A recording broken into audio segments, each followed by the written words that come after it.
in the chat as you listen to our colleagues presenting, and then we will make sure that all your questions are addressed by the speakers at the end of the presentation.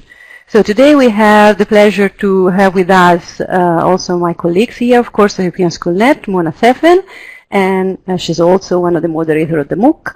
And we have 5 colleagues who have been participating in the project with us, which has been a long journey since last year in developing together the strategy for the MOOC and also the guidelines and the content. So there will be 5 colleagues from different countries and different contexts presented their experience and coordinated by Daniela Bunea.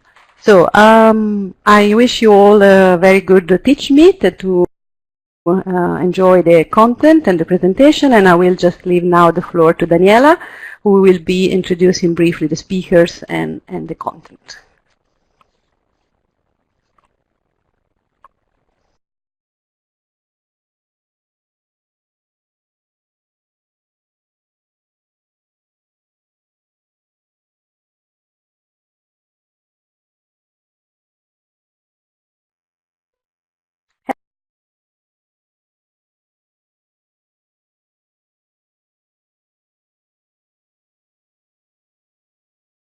Hello, everybody. Can you hear me?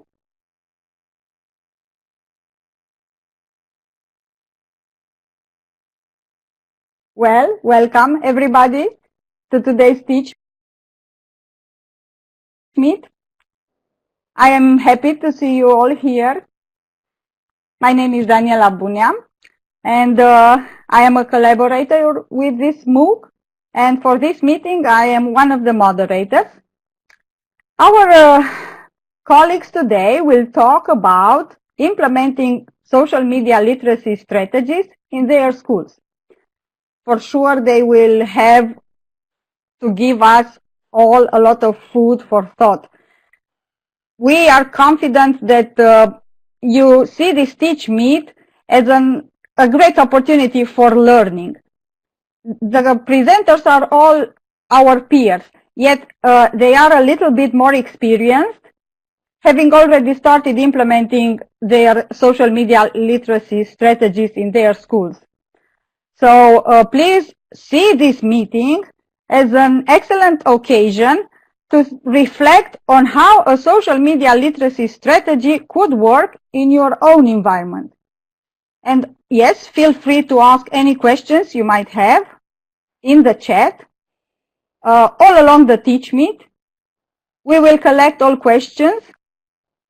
The questions can be about any practicality you wish to have developed, expressed in more detail after all the presentations. So we will collect all the questions, and towards the end of our meeting, they will be answered by each of the presenters.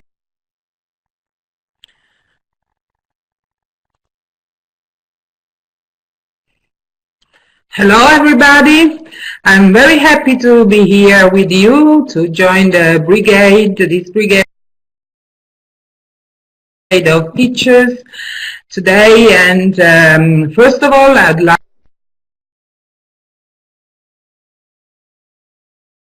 to thank the European Schoolnet for offering us the opportunity to join this adventure, to be part of the workshop in October last year, and especially I'd like to thank Viola, Veronica, and Mona, who are excellent experts and guided us into this into developing this strategic plan for social media literacy in our schools. Actually, Daniela, I must say that I can't read my slides properly. I don't know if you have the same view. Parts of it is... Okay, right. Thank you. Right. Anyway, so I was so happy to be part of that workshop, which started our adventure with social media literacy together with 25 enthusiastic teachers, and we were all very, let's say, inspired and engaged in this process of developing our social media literacy in our school. So I'm Sara Bruno, as Daniela introduced me, and I teach English language and literature in upper secondary school in Syracuse. My school is a lyceum. The students study, let's say, subjects connected to science and to human science. I'm also an e-twinning ambassador. I've been an e-twinning ambassador for 9 years now, and so today I'm going to show you. So something is happening on the screen. I don't know why. Anyway, I think everything will be fixed very soon. And so I was saying that I'm going to present, to show how to start social media literacy from collecting data for your, let's say, situational analysis, so to analyze the needs you have connected to the development of an effective social media literacy. Okay, something is, no, so it's the same. Anyway, and okay, let's try with the next one. Oh, fine, this is fine, good. So as you know, social media literacy strategic plan is a very long process and let's say it's a very structured activity, and it has many steps. So now we are going to have a look at the situational analysis, and we have also some hints on indirectly on our vision, the values our school, our community at school shares, and our focus areas. So, as I said, our school is a lyceum, and it's in Syracuse, in Sicily, and we have 4 courses: scientific, applied science, human sciences, and socioeconomics. So we are 100 teachers, and there are, let's say, 1,107 students in our school. And our school is also an e-twinning school. It was recognized with this new label introduced by e-twinning last year, and we all promote the e-twinning school mission. In our school, we also prepare our students to sit the IGCSE exams because we are also recognized as a Cambridge International School. So our students study maths, physics, science, computer science, sociology, English and French for the Cambridge International exams. A new experimental syllabus is this one of global perspectives, which is focused on some, let's say, on a cross-curricular approach based on important topics belonging to global citizenship. Okay. Okay, so I'm sorry you can't see my slides properly. Can I share my screen? Is it possible, Viola?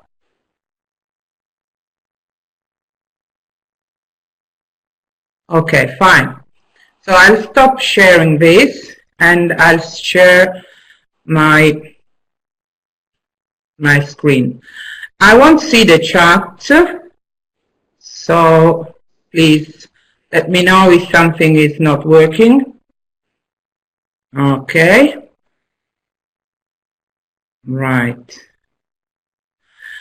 So before starting to implement our social media literacy from what we learned in the workshop in Brussels last year, we asked ourselves, why do we want to use social media in our school?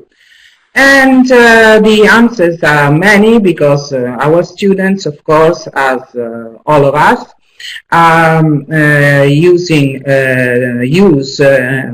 social media every day in their private lives.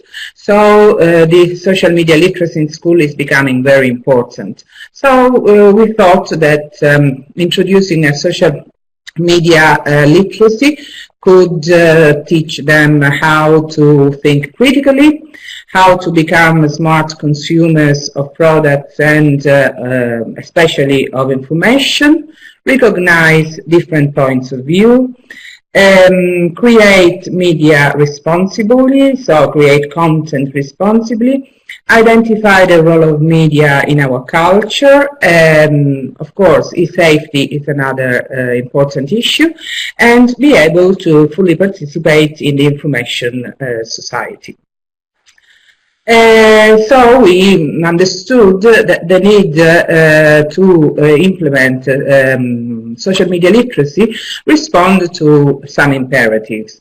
The most important ones are of two types. External, they need to prepare our students to social life, to employment, to the world of work, and to become good citizens in the digitally networked world that they will find outside the classroom when they finish their studies.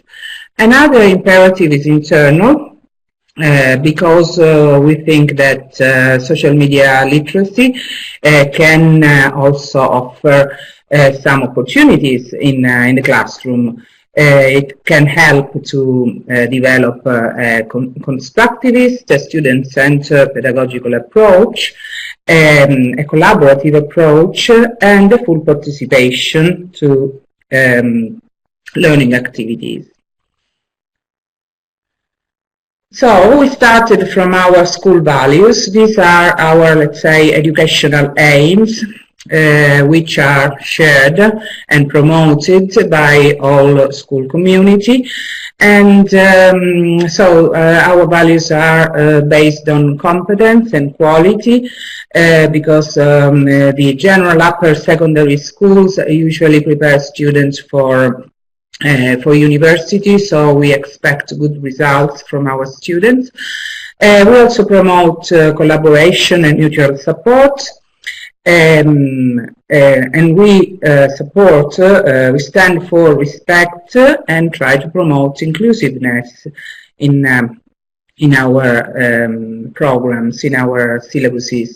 So our students, we hope that our students will learn to think critically and be creative. And this is our vision. So our vision connected to social media literacy is to try to develop a social media literacy for the 21st century. Through which our students can learn how to communicate competently and responsibly in all media forms, and also access, understand, analyze, evaluate, and participate with creativity to our contemporary social media culture. So we started from what we have and what we use at school, that is, let's say, connected, based on the world of social media. So these are the official, let's say, tools the official media that we use in our school. So we all use a Facebook school official page. We have an official school website.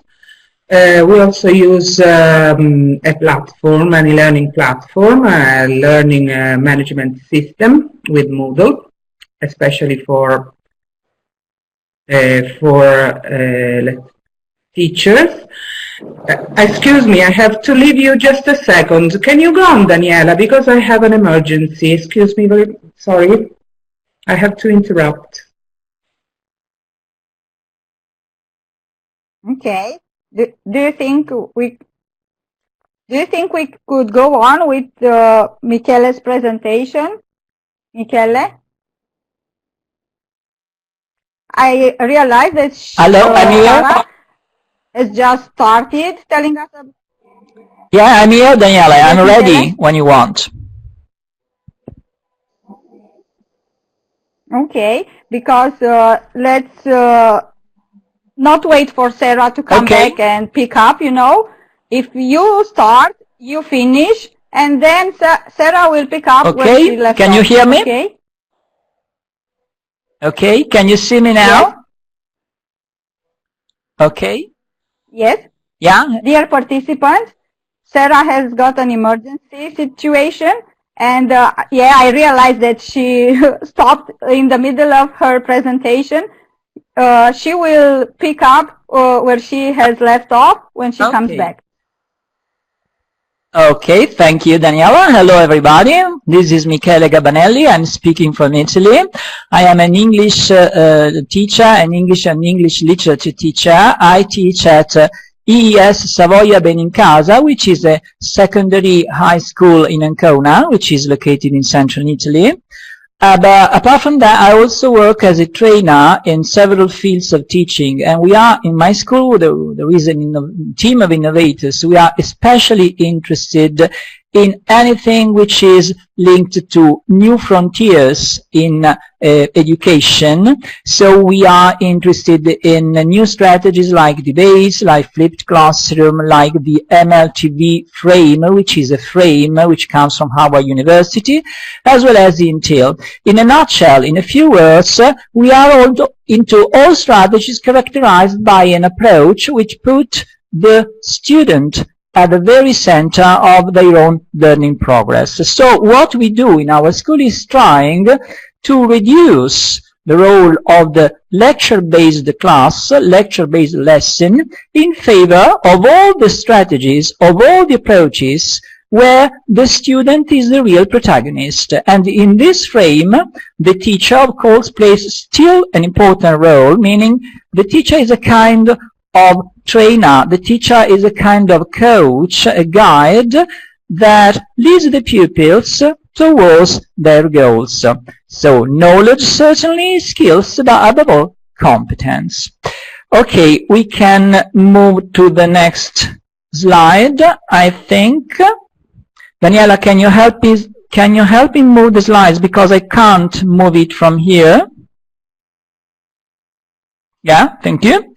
Now, as far as our strategy is concerned, we have been implementing the digital curriculum for a few years in our institute, and our strategy, in fact, revolves around the digital competence framework for citizens, known as DigComp 2.1, which is a new version of a DigComp which had come out a few years before, a few years later.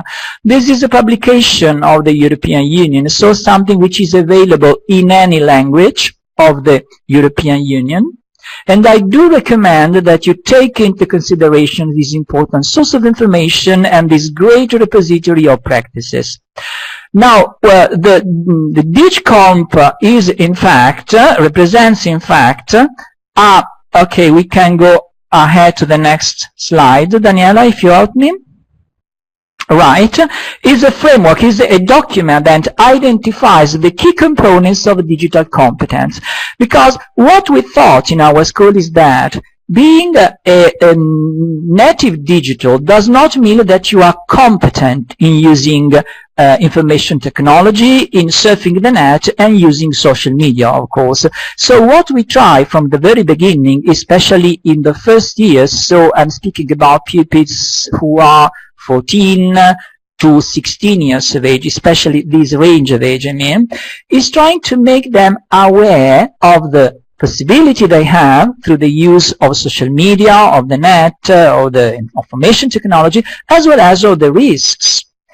In this document, they identify 5 competence areas, and each area is part of digital competence. So we have area number 1 is about information and data literacy, area number 2, communication collaboration, area number 3, digital content creation, area number 4, safety, and finally area number 5, problem solving. Now, what's important is that each of these 5 areas can be read, can be interpreted, and can be measured by means of 5 dimensions.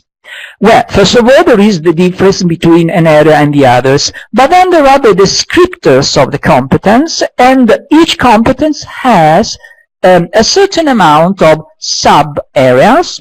Then there are levels of proficiency, which in the latest version are 8 levels. Then there are knowledge, skills, and attitudes applicable to each competence. And then, finally, there is a kind of repository of examples to use. So, again, I insist on the richness of the document that can be very, very useful for whatever you are up to do in the field of IT or social media. Let's go ahead.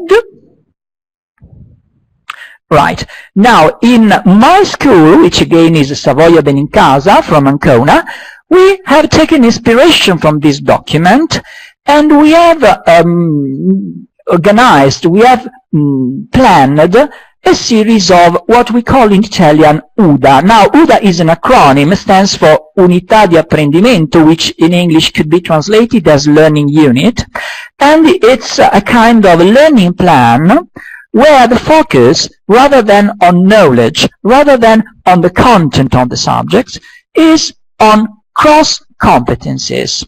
So each department of our school, so I'm speaking about Maths department, IT department, English department, Italian department, Science department, etc., has chosen to focus on a particular area of the document of each comp and to develop a learning unit aiming at producing an artifact, then we will see some examples, in order to develop these skills.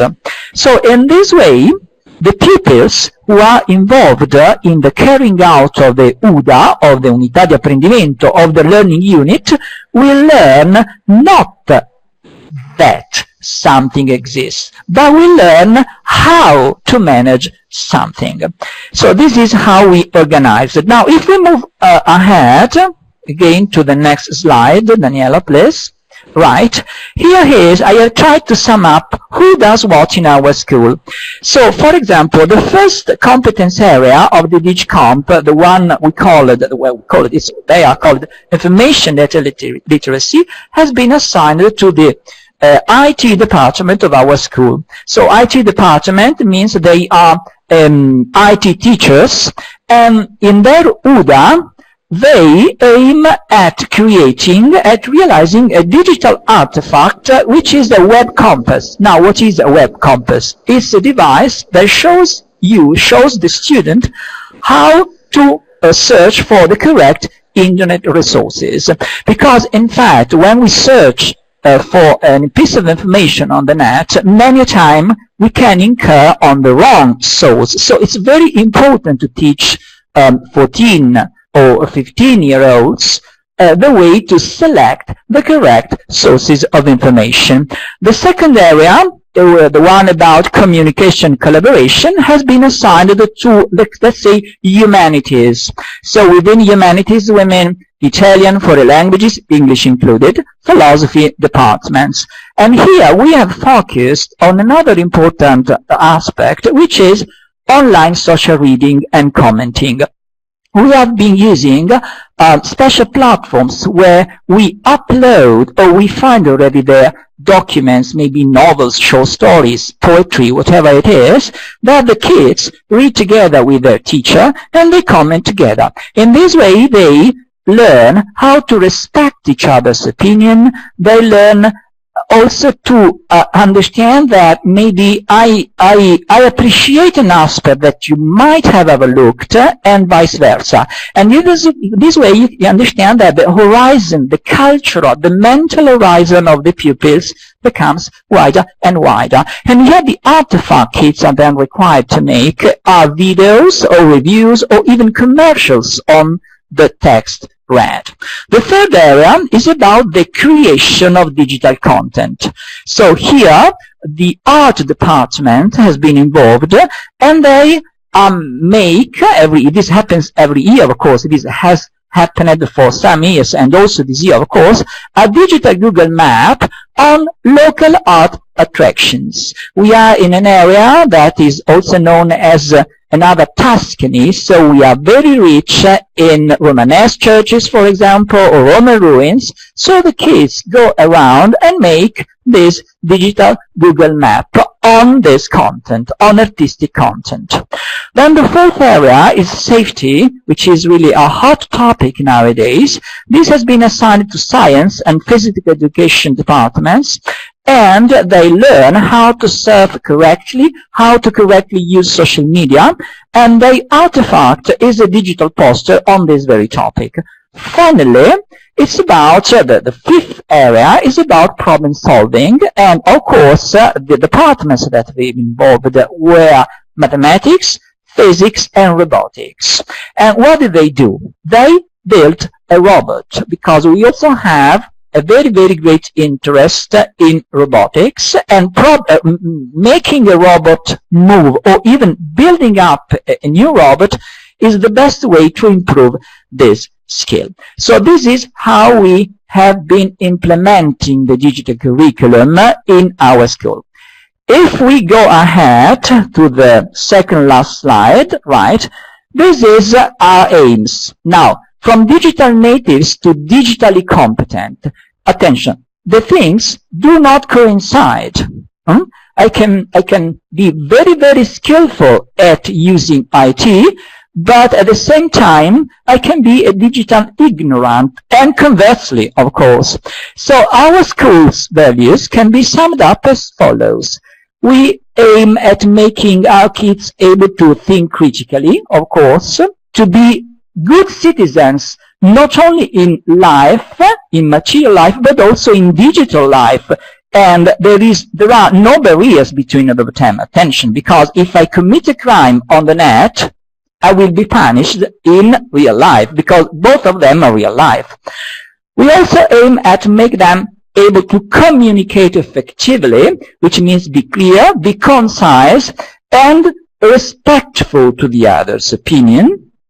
And finally, we aim at make them able to learn by doing. So more than transmit to them knowledge that they can find anywhere in the net as well as in the books, we aim at making them able to learn by doing. So we do together. In fact, our classrooms are in fact labs. Okay, each teacher has their own class, and the class is specially equipped with whatever they might need to give their lectures. And all these, of course, all these 5 targets are deeply rooted in the use of IT, because they imply the correct use of the net as well as of the social media. And this is what we make them do since the very beginning. So since they enter the first classes.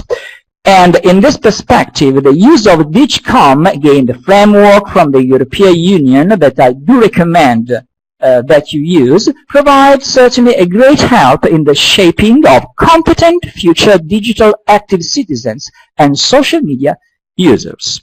Okay, we can move to the last slide, Daniela. Thank you for your attention. And for any questions, I am at your disposal.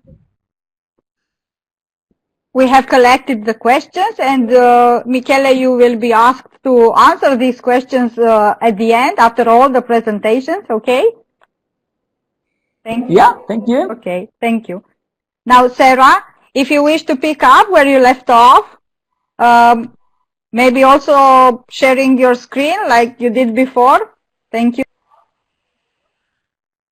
Yes, okay. I'm very sorry, really. I feel a little bit embarrassed about what happened, but I couldn't avoid interrupting. I'm sorry, it was a real emergency.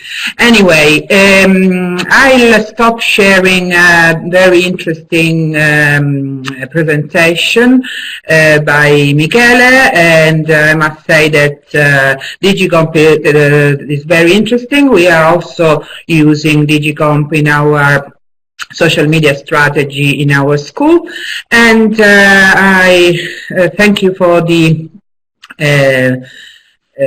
for allowing me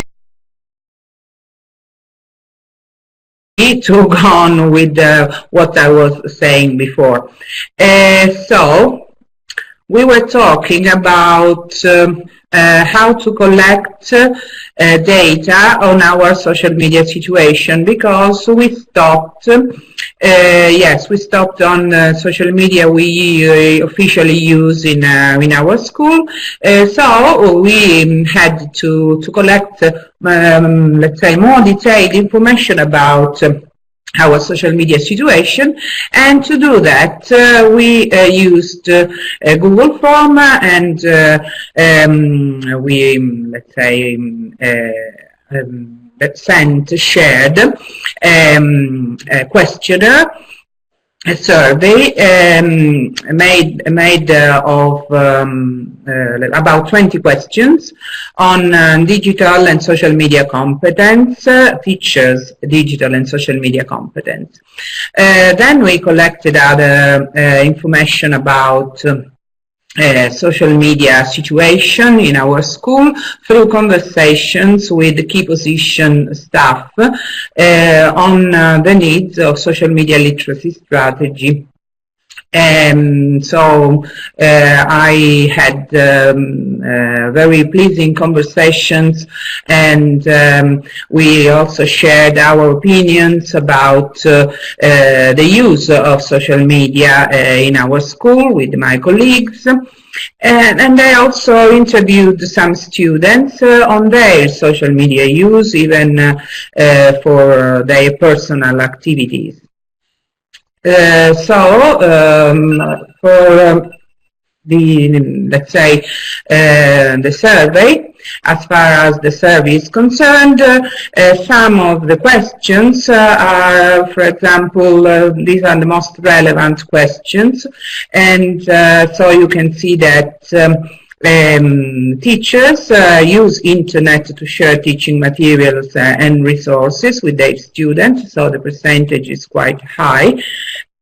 But let's say they only use some social networks to communicate and support their students' work, so mainly Facebook and WhatsApp.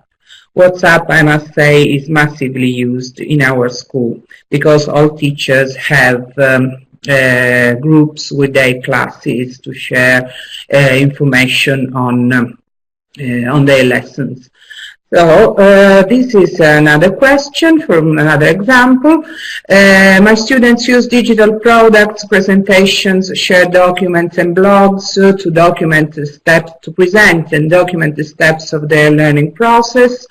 And here we can see that there's a high percentage of teachers who don't use or don't let students use blogs or other applications to present and document their steps in learning.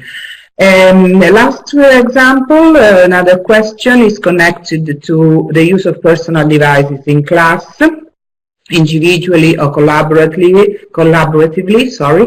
in teacher-guided learning activities, and not always, of course, but let's say they only use them sometimes. So BIOD is only used sometimes in our schools. Not all teachers use it.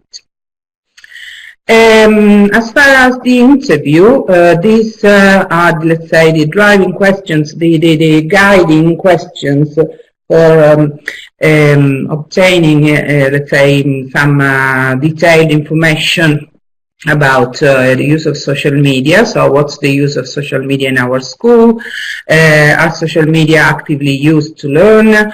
What are the most common rules? So if our teachers, let's say, have rules to let the students use their own mobiles, their own smartphones.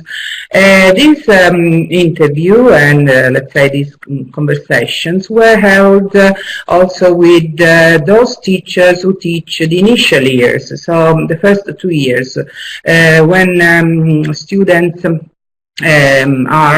let's say the youngest students in our school. So we are also interested in what the youngest students do with their social media and with their smartphones and devices. So why we chose to interview teachers and have conversations with them, because we think that in this way we could investigate issues in depth, and it was better than, it was a sort of, let's say, checking of the results we got through Google Form. And we could also discover how individuals think and feel about a topic, what are their opinions. And of course, with the conversations, there's the human dimension. The conversation can add, let's say, more let's say human dimension to the impersonal data that are collected through the form. For the students, there are almost the same reasons, sorry, because students can also share their personal feelings, their perceptions, and their opinions. With them, ambiguities, something that is not clear, can be clarified, and we can also ask more detailed questions based on their previous feedback. So these are the reasons, the main reasons why we decided to use the interviews and conversations to collect data. Another very interesting tool that you can use to collect data for your initial situation, let's say, for your situation analysis, it's this tool introduced by the European Commission. Sorry, you can get the link. I can put the link on the chat if you like. Or you can do it later.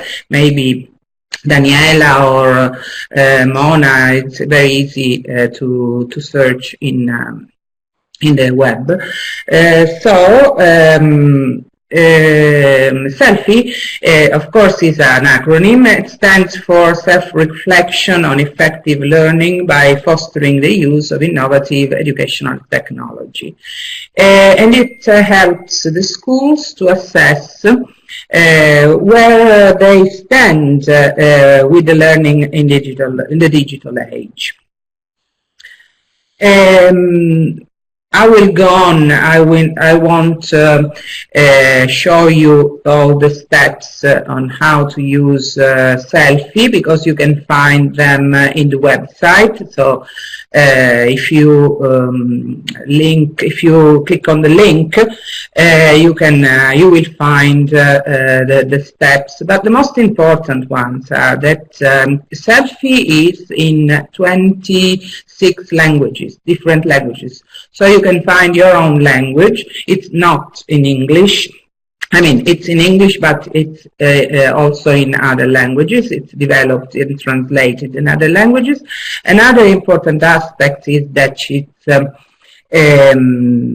you can set the statements and the questions, so you can add the items that match to the, let's say, the characteristics of your school.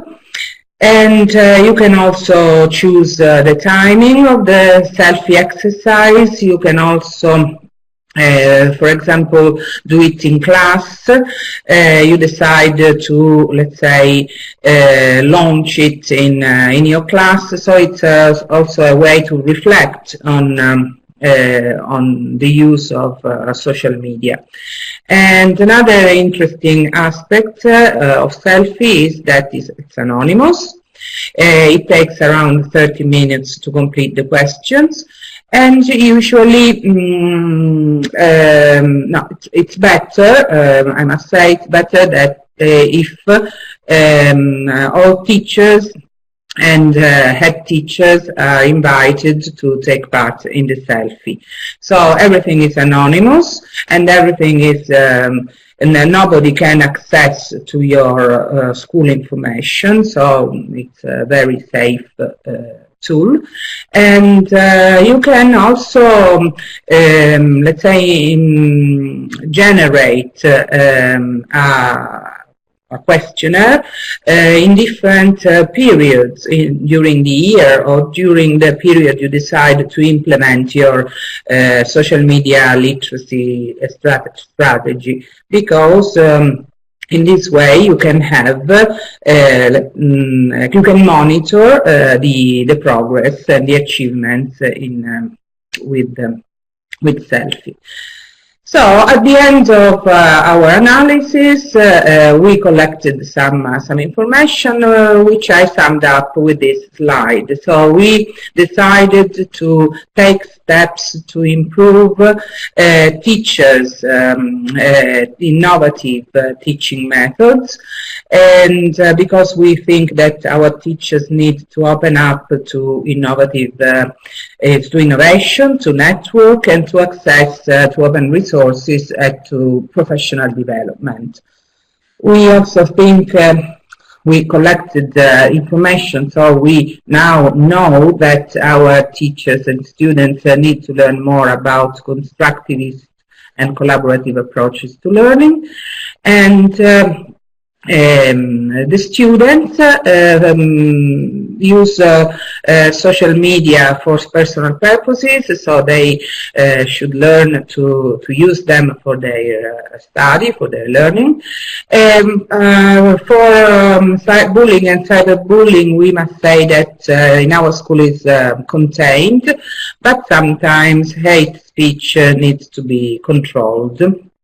And in the third point, I also refer to the reading skills, because reading skills need to be reinforced. Students should develop a more critical attitude to online content. And finally, students need to contribute more actively to online communities and produce original content creatively. For example, they should respect the rules of copyright and of privacy. So these aspects are very important. So our strategic plan for social media literacy is based on 3 focus areas.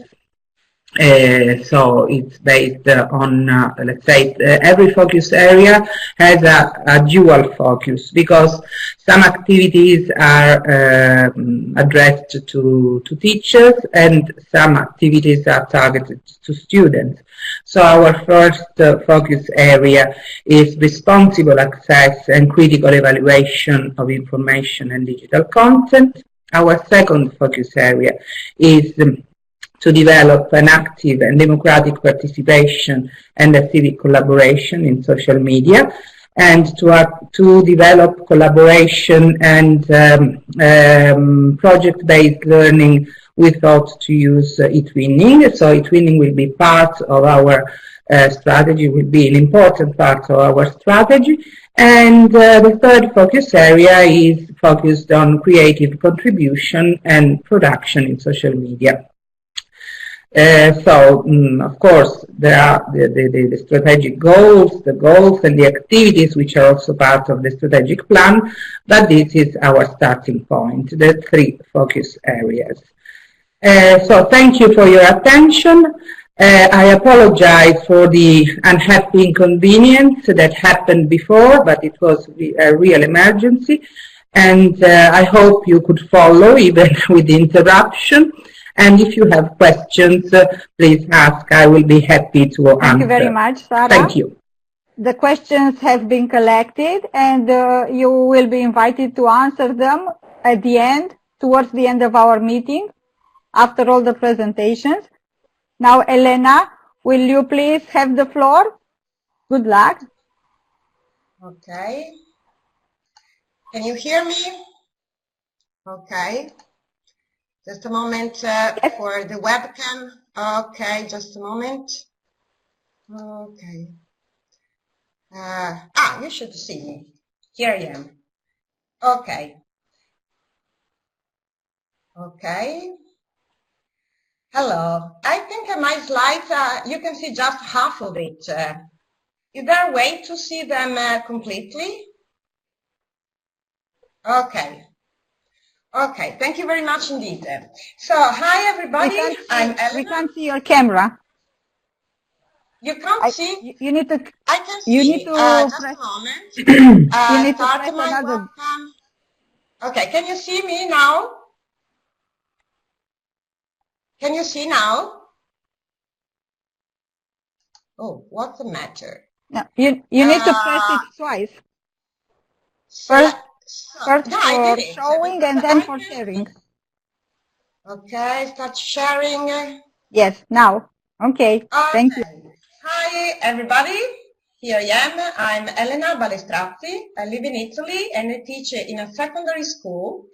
And I participated to the preparation of the course of the MOOC, and then I started implementing immediately the activity.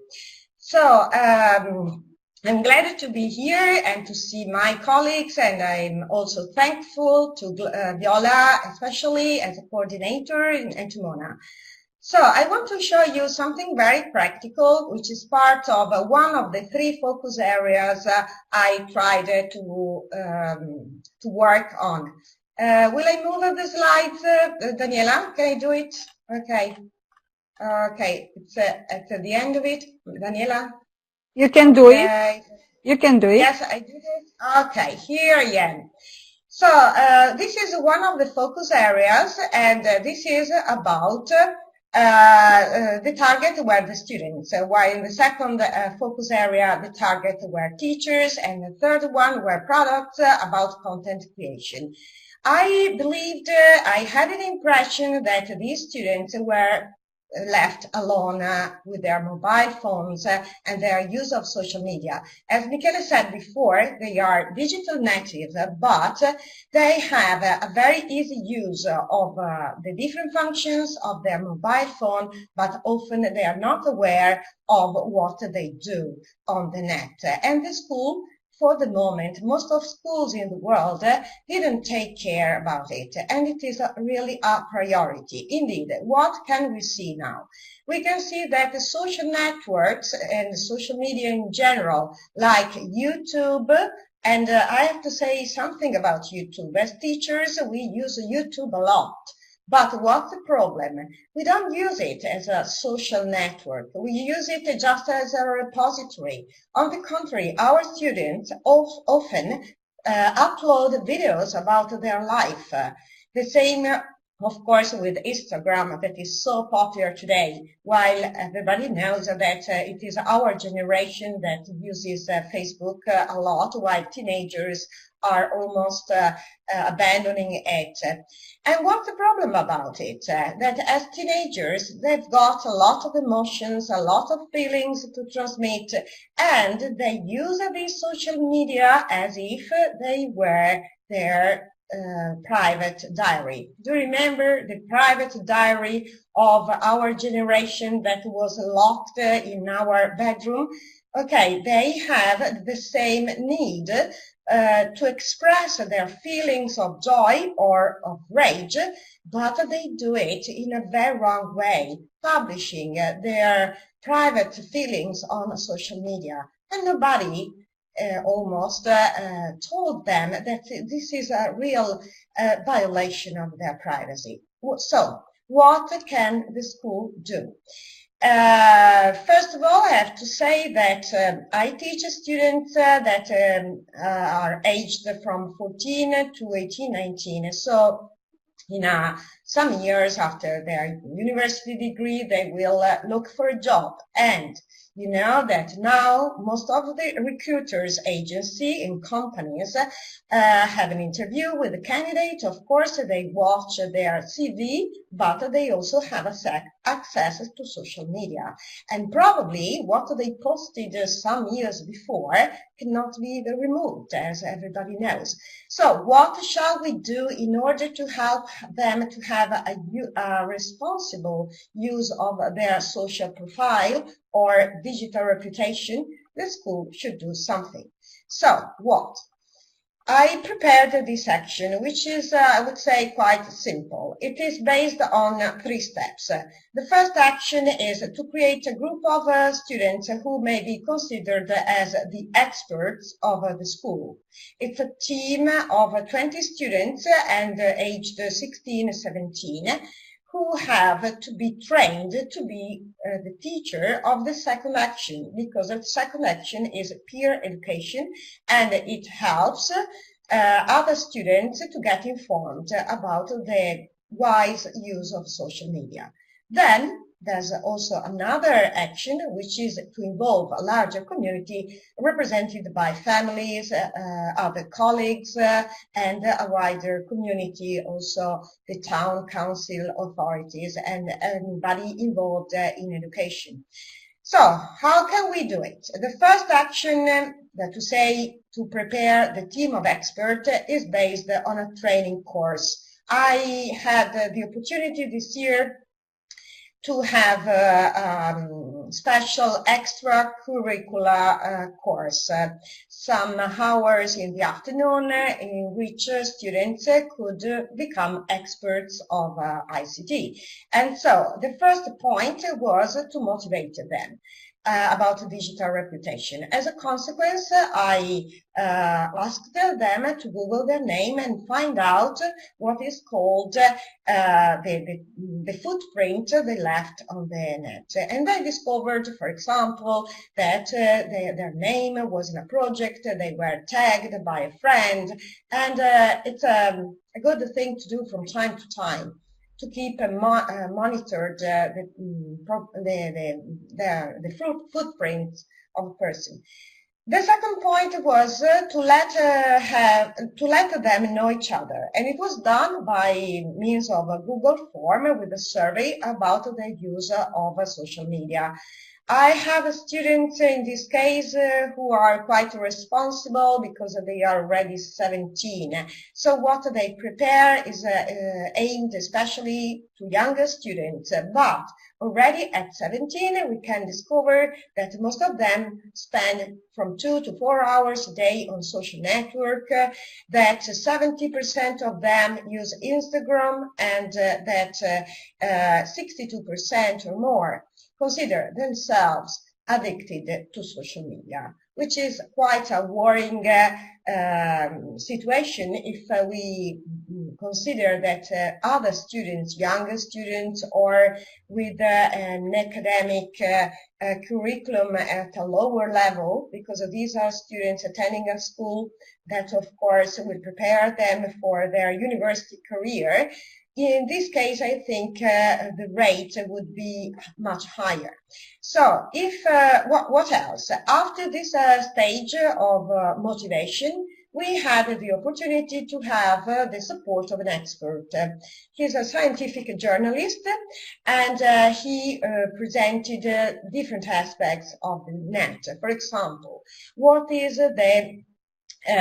exactly profilation? That to say, your profile is studied, the cookies, what is their role, how much money is used or is around when you are on the net and on social networks, according to the things that you choose.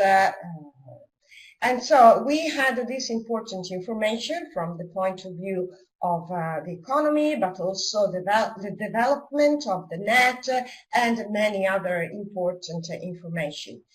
But as students need to have an active role, it wasn't simply a lecture, because of the following step was to make them active students and protagonists of their learning. As a consequence, they were asked to prepare some multimedia projects in which the notions and information given by the expert was transformed into a multimedia project. So we are at the point of a student as a content creator.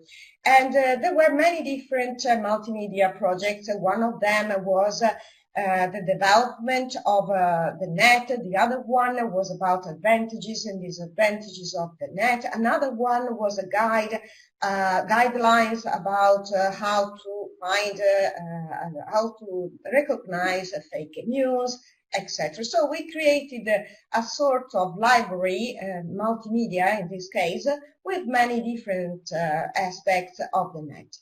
And then after this warming up, we introduced really digital reputation. Now they are aware, as I told you, that any recruitment agency needs your curriculum, but also your profile online. And so they also produced, after brainstorming activity among this group of 20, a sort of do and don'ts guideline. What is good and what is bad about digital reputation, about the use of social networks. And I monitored them, but of course it was created by themselves, because they are more experts than us from this point of view. And this is the final product. This is the infographic in which they wrote down what for them is a positive or negative thing. And among the positive one, there's, for example, you can use your online profile in order to create a personal branding. Personal branding is similar to the marketing field, but it's true that one day your recruiter will have a look to your achievement, to who you are. So why not posting something good about you? About the don'ts, of course, it refers to hate speeches, but most of all, there's a very important recommendation, which is don't post things under emotional stress of both two opposite feelings. One is revenge, because of rage, and the other is excitement. And again, a very famous slogan that you have heard somewhere else, which is think before you post. Going on with these sort of guidelines, we can see that positive points are, for example, support charity or volunteering activities, and on the other side, don't violate other people's privacy, just tagging them without their permission, or, for example, of course, don't send hard images, which is, of course, something very bad, but also other practical tips. For example, don't be overexposed, and we will see later how to do it. At this point, after this infographic, students went to other classes and started their peer education. That started with an online quiz using the Biod, using Kahoot. Of course, the survey was anonymous because everybody could use just their nickname or a name not to be recognized, because we wanted to assure the privacy of different students. Second point was the presentation of the project, I'll tell you later, and the presentation of the infographic about do and don'ts, and then a final quiz repeating the same questions as before to compare data and see if some of their attitudes changed. So this is an example of the questionnaire we gave them using Kahoot, which is, for example, there are, of course, some of these questions require positive answers and others negative. One of them is, are you honest with yourself? Are you showing your real image on the net? Or the other one, do you monitor the photos you are tagged in? There's a special setting on the net. And then, just to entertain them, to involve them more, there was a guessing game. They had to ask yes or no. So they were given some images. For example, this one. This one is the one of a boy who graduates. And so is this okay? Of course, because it's part of the personal branding, as I told you before. You have to use a social network in order also to promote yourself, that you say, to create a positive image of yourself, a life story which is also made of this achievement. What about this photo that is so common today? So many girls in this pose of selfies. Well, we cannot say it's not right because, of course, it's so common. The problem is the overexposition because the viewers will get tired and probably the same situation, the same setting, the same image with a slightly different can create a sort of feeling of boredom, or viewers can be also annoyed by it. And it may also reveal a sort of narcissism, and this may be very important data for the future recruiter. So be careful about it. This is the same quiz as before, which is given at the very end of it. I won't read every single question because I have no time. And just to conclude, there will be the dissemination of what the students learned, especially the initial team, with an event organized by the school, opened to families, because we also have to remember that probably students misuse social networks to a certain extent, but older people, adults, their parents that started using the net just a short time ago, probably they don't know some rules about the netiquette, and in this case maybe teenagers are wiser than adults. So I think we will involve, it will be done probably by the end of the year, and I will involve other people, families, but also colleagues, teachers need it as well, and other people of the community. So this was the first step. Other steps are represented by, as I told you before, something involving teachers, and in this case their approach to social media by means of a blog, because social media should enter the school. They are already there. We cannot ignore them. And this is just a project, something I did. Students appreciated it so much and were surprised that we could talk about it at school. So that's strange. They spend most of their life using social media and we ignore them. And I think this is a priority. Thanks for listening to me. Thanks for watching. And we can also talk about it later with your questions. Thank you. Thank you, Elena. Thank you very much. Susan, if you're ready, you may start.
Can you hear me now? Okay. Okay. Can you see me? Because I can't see me. We can't see you. You need to press sharing. I did. I can see my... Okay. Yeah, it's only the preview. You need to press sharing now. Okay.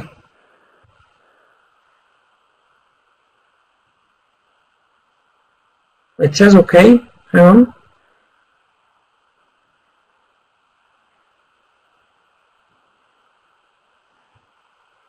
Start sharing.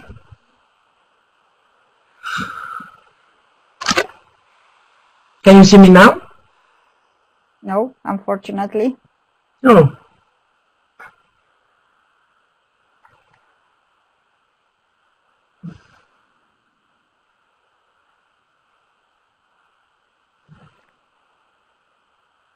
Are you sure it's on, the camera?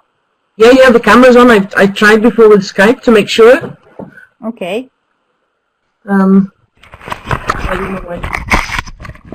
Hi everyone, Viola here. I would suggest to proceed without the camera then, Susan. No worries at all, since we also have, we're approaching a bit fast the end of the webinar. Yeah. Okay, I'm sorry about that.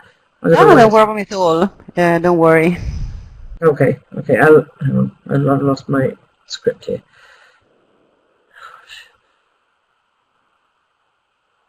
I've lost you completely now.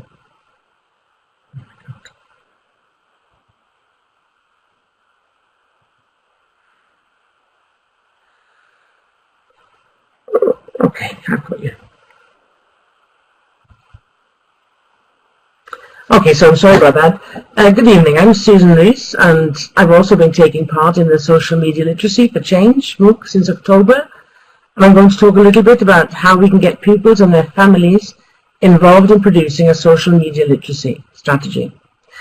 I teach English, and I'm an ICT teacer at Felipe Los Dos de Linajes in Spain. It's an inclusive primary school, and our mission is to provide the best learning environment possible for our pupils.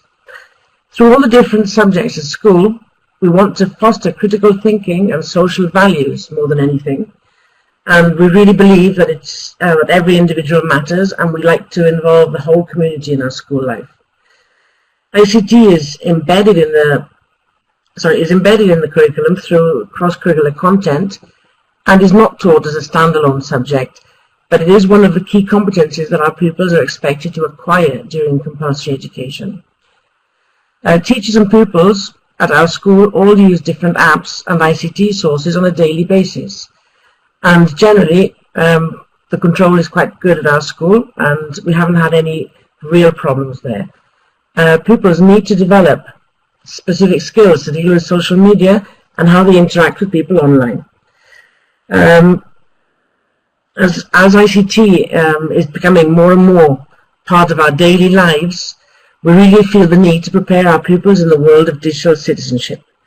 Parents have also voiced their concerns about how their children use different platforms, and it's difficult for them to explain to their children how important it is to be aware of the dangers that might be around the next corner, as it may be. As you can see from this slide, our school, at the beginning of the school year, we made a questionnaire for teachers. We made a questionnaire for teachers and pupils. You're moving the slides. I'll sit there. We made a questionnaire for teachers and pupils from years 3 to 6 and parents to find out what social media they actually used. In the survey, the most commonly used for social communication can be seen on this slide. WhatsApp was the most popular, and everybody uses that, and it's the one which has already caused some problems, but outside the school, although you have to deal with it in school as well. At school, we use the G Suite for Education for collaborative work with pupils in a controlled environment. There's a chat option there, but the teacher can see everything that's going on and deal with any problems quickly and before they can become too serious. We also use Office 365 accounts provided by and moderated by the local authority. Skype is used mainly in class for communicating with experts in English-speaking countries or mystery Skype activities and for pupil communication. The school is encouraged by the local authority to have Facebook, Instagram and Twitter accounts so that we share what we're doing with a wider audience. Now, many teachers are not happy with this, but we have to use them. So it's one of the tools that we need to learn how to manage. At the beginning of the school year, we started to use WhatsApp as a broadcasting tool. That means to send the messages one way about school documents, school trips and visits and so on to parents. And we also started to use Instagram this year for the first time. Okay. No, I've lost the text now. Okay, so how do we go about creating an interactive strategy involving the whole education community? We had a 3-tier approach to getting the education community on board with our strategy. First, we wanted the teachers at school to become involved. So from the survey we started with, that gave us information about how they use social media themselves and all platforms that they used. And also how they thought pupils used social media and how they thought parents used it too. Once we'd collected the data, we had a general staff meeting where we shared the results and discussed our plans. These were of course open to discussion. We changed some things, but in general we had a consensus of opinion on the next steps we should take. The next step, and for this talk the most important, was how we got pupils involved. We didn't want to do the same survey as the teachers did online, so we created a Nearpod interactive slideshow where pupils took part in groups of 4.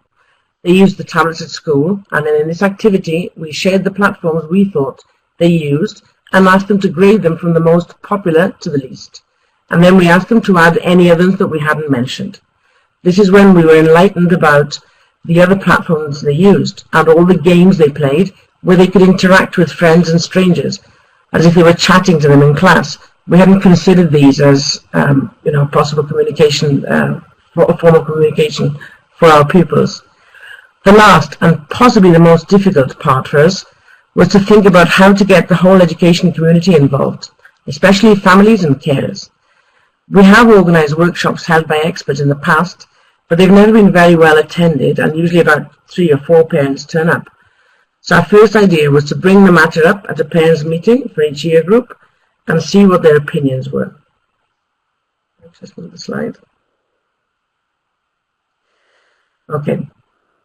On this slide you can see, you can see the activities we already have in place. Okay.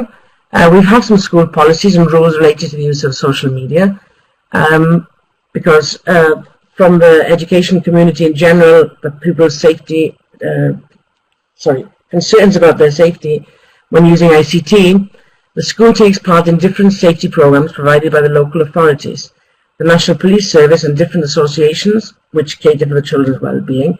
I mean, I'm sure you've heard of the Safer Internet Day, which pupils take part in at our school from years 4, 5 and 6.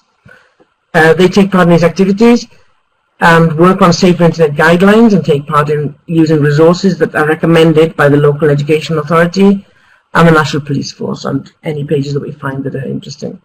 Last year the slogan was create, connect and share respect, and the pupils took part in all the activities we have there. The school leadership plan is another one that we take part in always. That's led by the local authority again, and schools take part on a voluntary basis. In this plan there are workshops on youth safety for teachers, parents and pupils, and most of them take place in the second term of the school year. Our school has taken part for the last 5 years and did so again this year. And there are usually people from outside who come in to give us talks to teachers, pupils and parents. The Cyber Expert Program, again, is a voluntary activity and it's usually aimed at pupils in year 6 and above. Okay, so in this year year 6 took part, and it was designed as a result between local authorities, education departments, the police and parents associations, because they were concerned about child protection. Okay, so the different training sessions on the Cyber Expert web, pupils are guided through a series of different activities that allow them to discover how to use the internet in a safer, more responsible way. They're also made to see by the policemen real risks and problems that may arise on the net and how they can help to report them if there is any trouble. The topics they deal with here are cyberbullying, grooming, sexting, techno addictions, identity theft, privacy, etc. We feel that children have to be made aware of the risks to be found on the internet, and to achieve this goal, teachers and families are really important that they're involved. So another activity that we decided to prepare this year was through using Nearpod. Okay. After talking with the pupils before Christmas about creating internet safety ambassadors, we talked about this during the first term as a result of doing the questionnaire for the Selfie self-assessment project. We nearly always take part in the Safer Internet Day, and then this year, after discussing the matter with the school staff and pupils, we decided to organise the activities in a different way. We held workshops for pupils in Year 5, while Year 6 were taking part in the Cyber Expert programme. The Cyber Expert programme takes a whole week, and they have 2 hours a day of workshops. So we thought it would be a good investment to prepare Year 5 pupils in a similar way. So, because they are also using the platforms that they shouldn't be using, but they do use them, so we have to deal with this. This was our way of helping our younger pupils have the tools to deal with becoming social media literate. We organised some workshops using Nearpod to make the activity interactive and to be able to save the results. And in that way, we could analyse them later on and see whether they'd understood the topic, whether more work had to be done, or what kind of work had to be done on it. We held 4 workshops. One was on privacy and security, the second was on fake news, another one on online relationships, and the other one on online reputation. People took part in groups and had to answer some multiple choice questions, as well as quite a few open-ended questions, which is where we hope to get the real picture of how they acted online. From the information we received, we set up the workshops in the lower years, where pupils had to discuss the dangers they thought might exist on these social media platforms and how they could avoid them. We discussed their opinions, feelings, doubts, and they came up with many suggestions about the difficulties children had when faced with different situations online. We already had pupil mediators amongst the pupils who act mainly during playtime and after-school activities. But this is for bullying in the real world, as it were. So it wasn't long before they suggested a similar role among specially chosen pupils for any online problems, such as cyberbullying, pupils not using safe passwords, or sharing them with friends when they shouldn't. The idea came out of all these activities was to assign pupil roles as safety ambassadors, but not only among pupils and teachers, but to involve parents too. On February the 10th and 11th, we held our first education community workshops. These workshops were designed to allow pupils, parents and teachers to share their knowledge on different apps or platforms on how to be safe and respectful online. In the first workshop, 2 parents and teachers volunteered to show everybody else how to use Twitter and Facebook, keeping the data protected and making sure that everything wasn't open to everyone on Facebook. This was mainly, children weren't that interested in Facebook. They use it to look at pictures of their relatives and that kind of thing, not amongst themselves. But still, the idea was for how parents should keep their Facebook accounts safe as well. Pupils gave 2 workshops, one on Minecraft, where you can chat to your friends as you play, and what rules you should follow to be safe online, and also about creating safe passwords for all your accounts. They taught their parents a lot in this one. Pupils created posters and flyers to advertise the event, and we had a really good turnout, especially of parents, where usually we only had 2 or 3, we had about 30 or 40, which was really good. They rarely come to our safety events that the police organise for them. We're now organising our second workshop to be held during the first week of June, to remind people of how to stay safe and not believe everything they see and read online. Also how to check who you're chatting to and keep an adult family member in the loop or close by when you're chatting in their online games. These are the workshop pupils will give to other pupils, parents and teachers.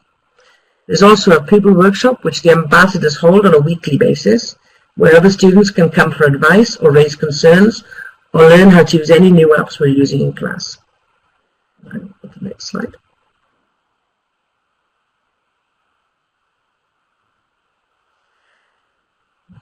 Okay, I've lost my... Okay, part of the goal we have, what we've achieved so far, we've appointed the Internet ambassadors from the teachers, pupils and parents. We've done our Internet safety workshops for parents, dealing with different topics. We've organised the ICT User Week, where people can share what they want to know. There have been offers to give other workshops, which we're starting in September, to use Yammer, Office 365, with the school authority, the local authority provided accounts and other activities that children find interesting. Our big plan is to create an ICT welcome integration plan for new teachers, pupils, for parents, so that all the guidelines that we have for e-safety and social media literacy are carried on from year to year, and that any new person that comes to the school is aware of what we're actually doing in our school. Okay? And that's the end. I just want to say thank you very much for listening, and I hope it's been interesting for you. If you need anything, I'm leaving my address at the bottom, my email address, so you can get in touch. Thank you. Thank you very much, Susan. Thank you very much, everybody. We are now in the part where some questions will be answered. Let us start with a question for Michele from Monica, but also from Fabiana, more or less the same question. It's in the chat now. How do you realize the crossing of the digital department and other departments working together? Just one example, perhaps, Michele. Okay, here I am. Can you hear me? Yes. Can you hear me? Yes? Yes, of course. Okay, now if I got a question, the question is about how can different departments cooperate and work together in it. Now, yeah, we have representatives for each department that meet regularly, and they work on the UDAS, and of course this is only possible between departments which share a common topics, which share a common approach. So that's why I spoke of humanities. There is a group of departments that can go under the label of humanities, and they include the literature department, language department, and philosophy and history. So they have the same horizon of humanities. And in this approach, they can of course work on the same thing. They can work on the same UDA, although of course then they develop the target. They, I could say, they shape together, but then they put in practice in different way. In fact, I am part of the English department, and we do social reading on a platform. In this way, we learn how to read together, comment together, and respect each other's opinion. Also respect the conciseness given to post a certain comment. And so do the Department of Other Languages. But on the other side, the philosophy and the history department work on communication, not on communication between common readers, between readers who read together something, but on communication between I must say, communication included in a message. That's why I spoke about commercials. So let's say that the common sphere is communication, but it's developed, it's analyzed in a different way. So certainly it would be more difficult, more challenging for the maths department to work together hand in hand with the Spanish department. Okay, so we think, and we do that without many problems, that departments with the same horizons, or with similar horizons, let's say, can cooperate within the, let's say, same boundaries, although these boundaries are quite flexible. I don't know whether I replied to your question. Yes, thank you very much. I understood. Thank you. Okay, let's go on to Sarah now from Evita, a question from Evita. I'm going to put it in the chat as well. How many interviews did you have, Sarah? Perhaps approximate.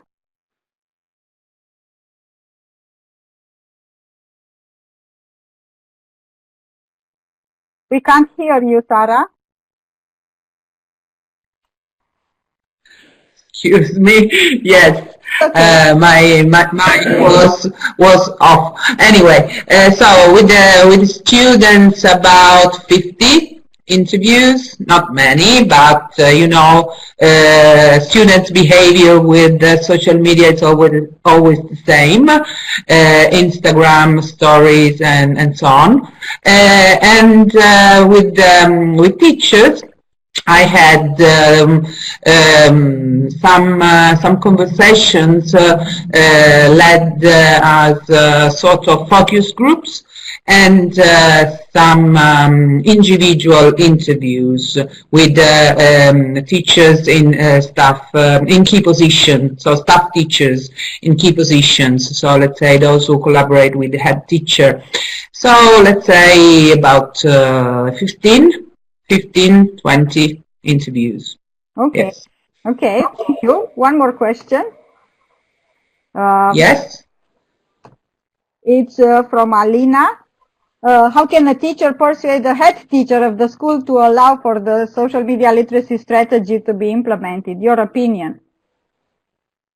We know this is not your case. It's not your case, but yeah, it's quite challenging, you know, because sometimes there's a bit of prejudice related to this topic, not only by the head teacher, but by everybody, by parents, because they get confused. They think that social media is social network, so they think that their children, for example, are wasting their time, and the head teacher always aim at you know, excellent quality of teaching and learning. So you have to insist and you have to persuade that this is a way to make students aware of their participation, let's say full participation in our contemporary society as actors and not as you know, victims or those who are not able to become good consumers, but to acquire a critical attitude, a critical view of what they are doing, even on social media. true. Yes. Thank you. Thank you, Sarah. Now a question for Elena. Thank you. From Angela.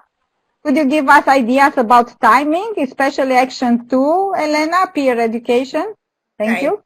So timing, it depends. First of all, I have to say that this is a pilot project, and I took advantage of a special situation we had this year.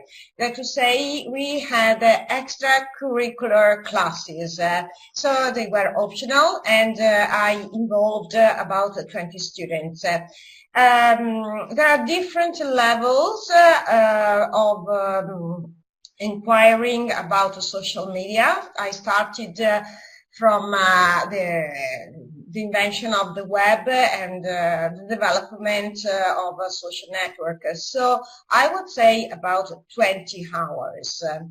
In which students anyway worked also on their project. They weren't 20 hours of lectures. They were more or less half and half. But this was just an experiment, because next year, I suppose that if social media will be considered a very important part of the student curriculum, I think we can do it in a different way, that to say, using our lessons, our curricular lessons, and I would like to share it also with other teachers of different subjects. And so it's difficult to quantify, because next year, that to say, when it will become part of the curriculum, because it depends on how deep you want to go, making them experts. And for the rest, apart of the preparation, the training of the group of experts, I have to say that the time spent to involve the other students in terms of peer education has a very low impact, because in 1 hour, students that are 2 or 3 of higher classes can go to make this peer education to lower classes. And as a consequence, it may be done at the same time in different classes. And I think it's not, it doesn't have a strong impact on the usual activity at school. Here, there's another question. I don't know if it is for me. How do you define a parent as an expert? Is it for me, this question, Monica? It's for Susan. It's for Susan, I suppose. Okay, so it was just a first pilot project, and things may be improved, but I insist on the fact that they should be shared with colleagues and make it a real project of the school, probably involving different subjects. And of course, as you said before, general support from the board of directors is important, and I think that in the future years this will be considered really a very important topic to be analyzed. Okay, I think that's all. Do you have other questions? Is that okay? No, this is all for you. Thank you, Elena. Now, very short answers, please, Susan, because we can continue up until 10 minutes past 7, you know. So, please, very short answers if you can to these two questions asked by Monica. Some examples of tasks, at least one example of tasks of the safety ambassador, and also maybe what characteristics should a parent as an expert have? Thank you.